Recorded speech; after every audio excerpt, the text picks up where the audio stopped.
talk about that rich diversity of European cultures, we don't often talk about the fact that Brussels is in large measure an African city, that Paris and Madrid are in large measure cities of the Maghreb, that London is in large measure an Indian city.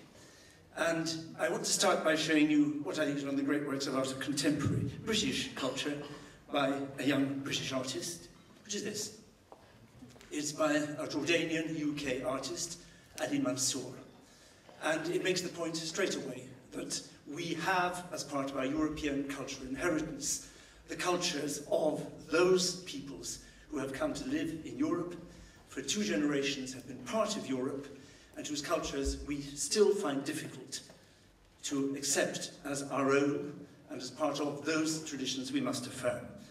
This is a great calligraphic, in the great calligraphic tradition of Arabic art, and as those of you who are familiar with the tradition will know, it is the word kun, a word from the Quran, be, it's K and an N, be, the word with which God creates Adam.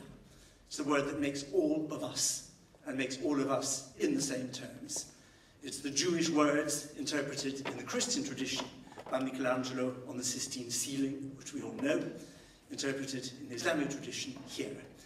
And it is, I think, quite a good place to start a discussion of European culture. How we use this culture to affirm universal humanity in a moment in which, in this crisis, I would argue the great danger for Europe is not primarily an economic one, but one of xenophobia. And in that area, cultural institutions and culture have the supreme role to play. It's a role that was discussed brilliantly in a museum at the an exhibition at the National Museum in Copenhagen earlier this year. The long relationship between Western Europe and the rest of the world.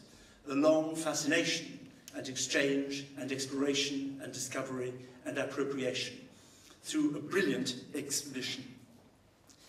And what is fascinating, I think, about this tradition is that for most of the last 1,000 years, we have been fascinated and frightened by the other that we went to visit, to explore, to exploit, and even when they came back, that has survived. Any British person speaking at a Danish event on culture would be expected, of course, to talk about Hamlet.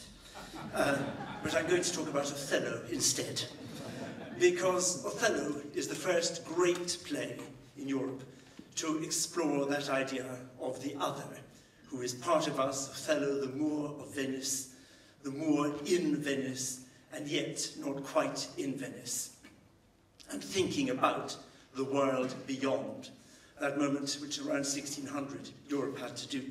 And Othello, you may remember, wins the affection of Desdemona by telling her tales of the lands he has visited, and of the frightening things he finds there, of cannibals which each other eat, the anthropophagi, and men whose heads do grow beneath their shoulders. And as he talks about these things, she falls in love with him and he with her. The men whose heads do grow beneath their shoulders. Well, in this exhibition, we have them.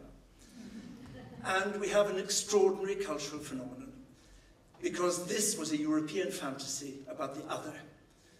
And when the Europeans wanted to bring back collectibles, souvenirs of the otherness of the other obligingly provided exactly what the Europeans wanted, and a sculpture of men whose heads do grow beneath their shoulders came back to show that the other will become what we have wrongly believed them to be. That, I think, is one of our central problems in cultural institutions. The other now is not the other any longer. It is our neighbour, it's our fellow citizen. And if we're really going to talk about European diversity, we need to look at those great other identities which some of our citizens share.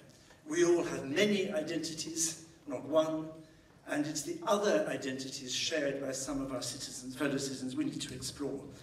And so, as our pre-Olympic exhibition at the British Museum this year, we put on an exhibition to explore that aspect of Islam which creates a worldwide sense of community among Muslims, the Hajj.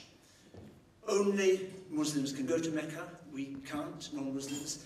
This is the one bit of Islam that we cannot see or take part in, the only part.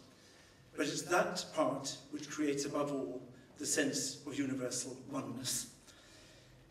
And so we try to explore the phenomenon which since 632 has led Muslims all over the world to gather at one point. It was an exhibition which was aimed to present Hajj as a British phenomenon. What the thousands, hundreds of thousands of British people go on Hajj every year. What does it mean to them? How does that take its place in the worldwide phenomenon? And the visitors were extraordinary. About 150,000 people came. 47% were from ethnic minorities. 25% first-time visitors. We were trying to look at a cultural phenomenon which embraced the whole world from Morocco to Indonesia for at least 1,000 years, and which is now completely global.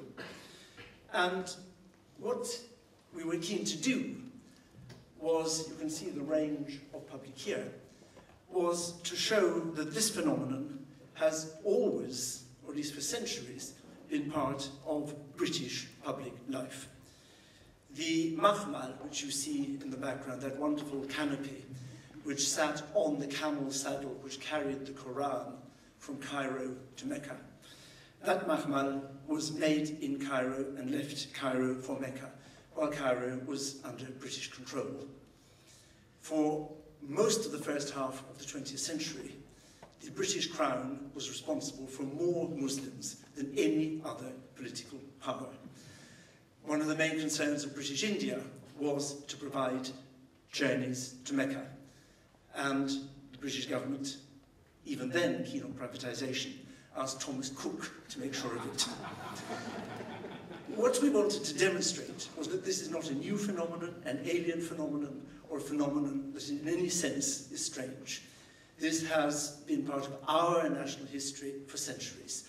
And in this case here, beside that wonderful Cairo mahmal, is the diary of the first white British woman to go on Hajj herself in the 1930s.